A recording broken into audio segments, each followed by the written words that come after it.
everybody. I'm going to talk to you about your second project, which we will start this week. It is on the Olympics, and I would encourage you to try to watch the opening ceremony for a little inspiration. I wanted to take a few minutes to show you a little bit about the project and make sure everything's clear on your expectations and what exactly you're doing. You'll see here I've kind of reorganized our table of contents. So we still have the syllabus and this past work you're doing. And then I've added a new module here, the Olympic icon set. This is actually what we call a pictogram that you'll be creating. And I've included some really strong, relevant resources here. These are all links, an assignment sheet, and I've actually figured out how to have your submissions folders linked in this content module. So before I was having a lot of questions because the submissions folders have been within this assessments assignment here. Thanks to a very helpful student, I've actually figured out how to also have the same folders linked here. So now you have two ways to turn your work in. And while we're on the topic, I'd like to clarify that every time you have a process folder and then a final files. So you'll want to just keep adding to this process folder throughout the project, and then use this final file to turn in your final piece. This process folder, I will try to give you feedback throughout the process. I will give you a point value, although I may at the end of the project, when I'm actually grading the final piece, I'll also take a look back at this process folder and kind of recheck and regrade it into one final process grade. So don't be alarmed if all along the way I've only given you partial credit. This is just typically I'm used to grading process along with the final piece. But just to be clear, this is where you're going to turn in all of your process. And while we're talking about it, your sketches for this will be either pencil to initially start. I would really encourage you to use black marker, so a Sharpie or Copic marker. And then you also could use cut paper for this. Pictograms are essentially symbols and icons, which, as you may know, do not have a lot of detail to them.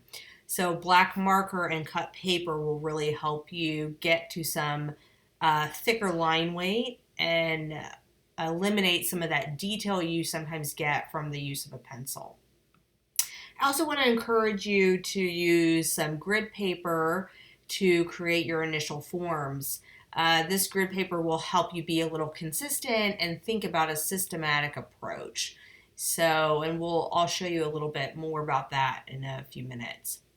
Once you have your sketches, you're going to import these into the computer, into Illustrator, just like I showed you in Project 1. So you'll want to scan those in or take a photo with your phone, place it down, and you are creating a vector, which is a graphic image that does not have pixels. So it has actually like X and Y coordinates. It's a math formula that creates the sides of that. The nice thing about vectors is that they can scale down and scale up to a large size without losing any resolution. So the way that we create vectors is with the pen tool and the shape palette using Illustrator. I also want you to be active and post some of your process work in these discussion boards and listen to your peers and think of this as a critique place. Your final file will be a single PDF page where you have your set of pictograms laid out in a grid. You have 15 pictograms and you'll need to have a title underneath each symbol within this. So you'll want to save as one single PDF and you'll turn that in right here. Okay, so let's go ahead and look at your assignment sheet. So the challenge you're going to find with pictograms is that they are a symbol that represents a pretty diverse athletic discipline in this case.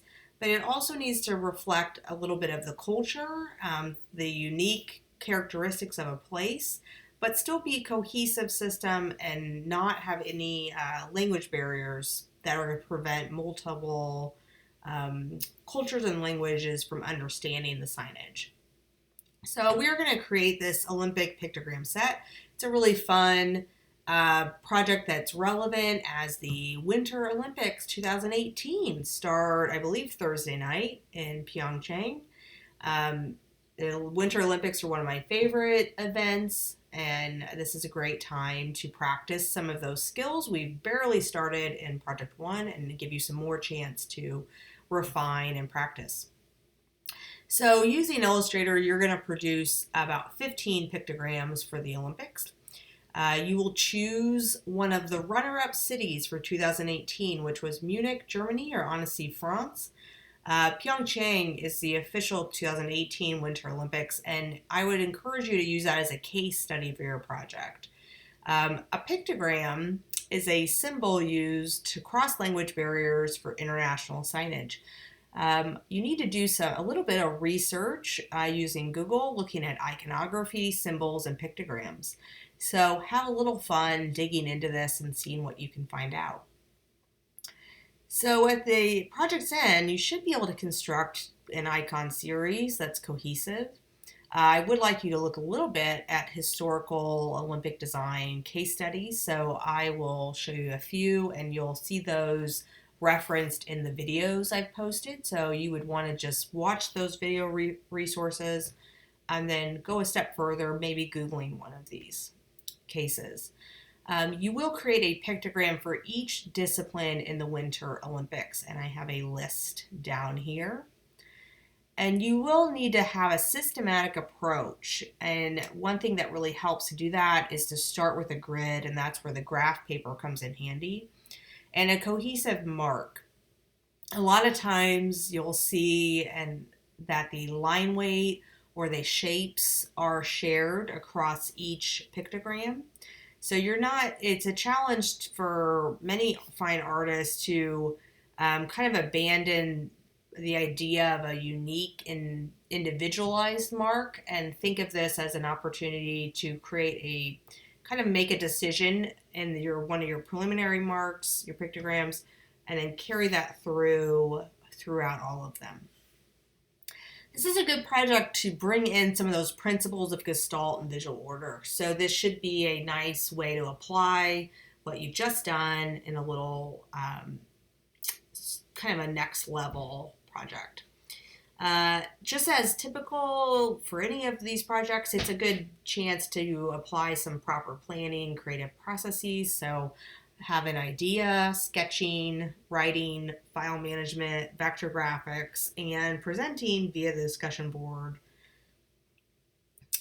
Some of these considerations are how might you reflect the culture and unique characteristics of the place? How can these pictograms be quickly recognized?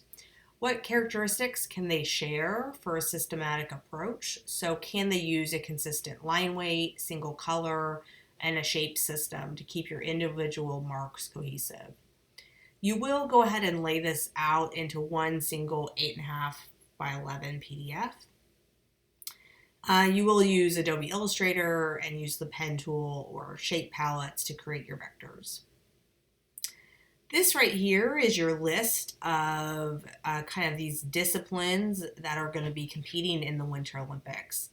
So I've actually slimmed down this list slightly. Some of these have multiple pictograms you'll see when I show you Pyeongchang. And I've actually kind of simplified this. So the official Olympics, I believe, creates more about 24 pictograms, and I'm asking you to only do about 15. So first thing you'll want to look at is alpine skiing, and I've specified for speed. You'll see that there's actually multiple alpine skiing events. The biathlon, the bobsleigh, cross-country skiing, curling, figure skating, freestyle skiing, but just for moguls. Yet again, freestyle skiing has multiple events, and I'm specifying the moguls. Ice hockey, the luge, Nordic combined, short track speed skating, skeleton, ski jumping, snowboard, but just half pipe, and speed skating. So this is your assignment sheet. Let me know if you have any questions over it. It should give you just kind of a basics of what you're doing. Let's go ahead and go back. So right here, you have, these are some resources I'm referencing. Let's start by looking at, this is the current Pyeongchang 2018 pictograms. So right here is essentially what you are creating. Use this as a really great case study for what you're working on. You're going to actually lay your final file out in this manner. So you're going to have just a grid. You have 15. So you'll see this is actually quite a bit more. And like I said a minute ago, you can tell that like alpine skiing, there's actually 2 pictograms. For you guys, I'm just asking for the speed one. Freestyle skiing, I believe, is another one that I specified down. And because there's actually 5 freestyle skiing. And snowboard has multiple events. One thing that's really nice to notice formally about these pictograms is that they share a very consistent, cohesive visual form. So you can tell that each of these, let me try to zoom in, each of these has a very similar body that's being used. So the line weight is cohesive. The head is exactly the same. It's basically copied and pasted across all these pictograms. So if there's a half pipe, it's an identical curve here. If it's a mogul, it's actually the exact same curve, but it is inverted and flipped to the other side. You can see that the lines, the angles that they share, this is all cohesive and part of a system. The hard thing is actually deciding and creating that initial set of decisions and system for yourself and sticking with it. It's kind of like you're having to design some rules for what these forms can look like, and deciding a form that actually has the ability to stretch across all of these disciplines. So it's a good challenge. It's a good, nice beginning challenge. And I encourage you to read this article. You'll see that the designers for the Pyeongchang Winter Olympics actually used, Pyeongchang is in Korea, and they used Hangul, which is an alphabet developed in Korea in the 15th century. Hangul is really interesting. It is has a very systematic approach to an alphabet, and it basically uses the same everything. Let me show you. So if you look at Hangul online, they actually, let me see if this will show you. It's actually using a square format, and every character fits within this one square. So everything's very squared off. It's the exact same. You're going to notice this systematic approach to design. And that character set is what inspired the forms and line weight within this pictogram set. So it's a pretty interesting connection to culture and place in Korea, which is one thing that I'm challenging you with, is how can you take what appears to be kind of a neutral set of iconography and symbol, but still reference and base your decisions and your concept, your idea off this, what makes a place unique. So Pyeongchang is the current 2018 games. The runners-up, you'll see, is Annecy, France, and Munich. Munich has a, you will find an Olympic Games that was in Munich. I encourage you to differentiate yourself from that. But I'd like you to choose one of these cities and base your designs off that. So kind of use Pyeongchang as a case study, as a really good way to see what designers have created for this current games, but to allow you to think of the ideas yourself and be a little original with your ideas, still problem solve it without feeling like you can't think of a second answer. Go ahead and use Annecy or Munich. So choose one and go for that. I'd like to show you a couple more references here. So right here, this is that current, this is actually on the Olympic website page. I would encourage you to look deeper into this, actually click through it, and you'll see the current logo mark, which is really interesting. The second thing I would encourage you to do, this is actually a video for the designers that designed the Rio pictogram set. The nice thing is it shows you a really nice, again, connection to language and typography. And you can see they're actually using cut paper as they sketch. And I would encourage you to also adapt that if you're interested in thinking about it that way. So I'd watch that. The next very specific reference is actually the Stephen Heller video. This is a video Stephen Heller made for New York Times. Heller is a designer, and he gives you a pretty quick, short and sweet overview of some very exciting Olympic pictogram examples. I would encourage you to look a little deeper into a few of these. One of my favorites is Lance Wyman's pictogram set for Mexico. And you'll see where Heller actually is pretty critical about some of these pictograms. So he has a pretty critical eye, and it's interesting to look at it through his perspective. The last resource I think is very helpful is this website that's called the Noun Project.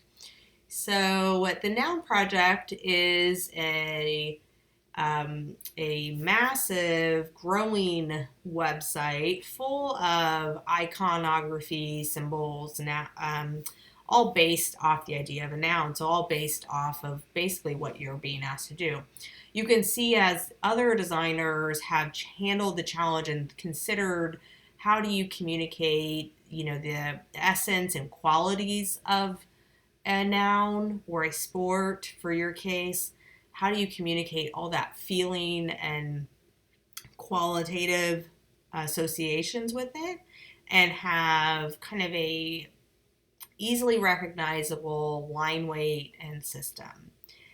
This is a very fun resource to look through, and I would encourage you to do a little work looking at actually what seems to be pretty different, but actually also that they've also created these cohesive sets. So you can see that this designer decided that everybody would be looking in this direction, and she could actually change out the headgear and a variety of things, but use exactly the same face system to this initial mark to actually alter and still create a different face and icon. So it's pretty similar to what you're being asked to do, and it should be a fun project. I'd like to show you on our calendar where we are. So this Thursday, the 8th, I believe, is the opening ceremony. I always think it's a fun event to watch, and it gives you an idea of a very different challenge that designers are being asked to do, which is to actually create and brand this event in a very experience way. So you'll see actually the logo that's being designed, that was designed for Pyeongchang, most likely will be carried into a cohesive color system for the Olympics, vice versa. So officially your visual order project is due here next Monday the 12th. And And the first time that I'm asking you to show me some of your process and where you are is actually on the 19th. So you have a little bit of time to think about this project, do a little research into some past case studies, and kind of try to come up with some. What you're looking for by the 19th is to come up with a concept that's tied to the place, and then try to sketch using marker or paper some preliminary sketches. So just like in our visual order book, I would take maybe one or two sports that you think are going to be easiest to start with, and I would start by sketching that. So if I was you, you need to create your concept and idea, and then try to apply that within a couple of the sports on the 19th. I'll give you some feedback, and you'll see that I'll ask you for more process. Let's see here. You're going to be asked to give me a mock-up. So